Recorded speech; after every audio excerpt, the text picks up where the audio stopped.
来关心稀有的心声，槟榔县东港一个金明洋368号的时阵，这个月车伫摩里西斯，也是摩里西斯这个港口挖港的时，台湾这胜利的船长和拔船这个外国船员呢，拍甲受伤，然后个逼伊跪落去会死咧。受害船长伫当地治疗了，有转来国内，因呢出面讲这个恐怖的过程，强调讲当时敢若想要活落来，转来到台湾，伊惊船落东啊，即马确实有阴影。这个船长的老爸嘛出面表示不满，希望讲政府相关的单位会当替因讨回公道。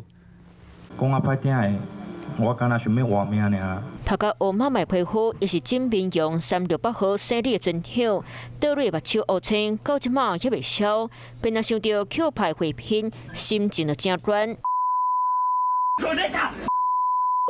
我就有听到哦，船仔边拢有声音，船员啊爬来爬去，安尼啊有较大声，我是有出甲制止。画面中看到迄船员，迄拢毋是我本船的船员，迄拢我毋捌的。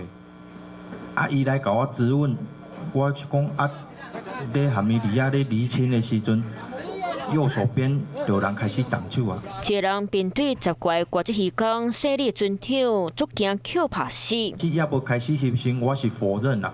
但是否认的时阵，伊的拳头佫整来啊！我想安尼毋对，敢若否认安尼吼，可能会去互拍甲足严重啦。所以伫当下，我不得不。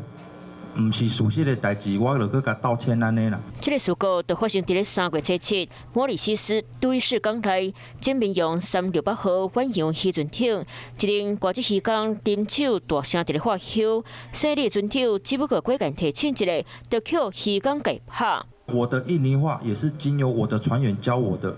我当下的斥责，我并不认为是斥责，但是我不知道那些用语对他们来说是。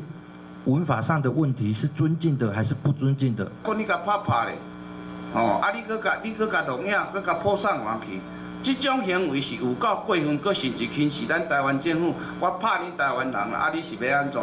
台湾的渔船，不管小到大，拢是台湾领土的延伸。咱台湾人扣拍，影片搁互铺上网咧共展，那是个人的问题。相关单位即摆已经用外交手段来甲印尼政府讲，敢有别个方法？台湾全部的船头家和船长拢伫咧看，政府卖替因讨公道。Hello， 我是林明瑞。想要抢先掌握最及时的新闻资讯吗？赶快订阅、按赞、开启小铃铛，锁定我们华视新闻的 YouTube 频道。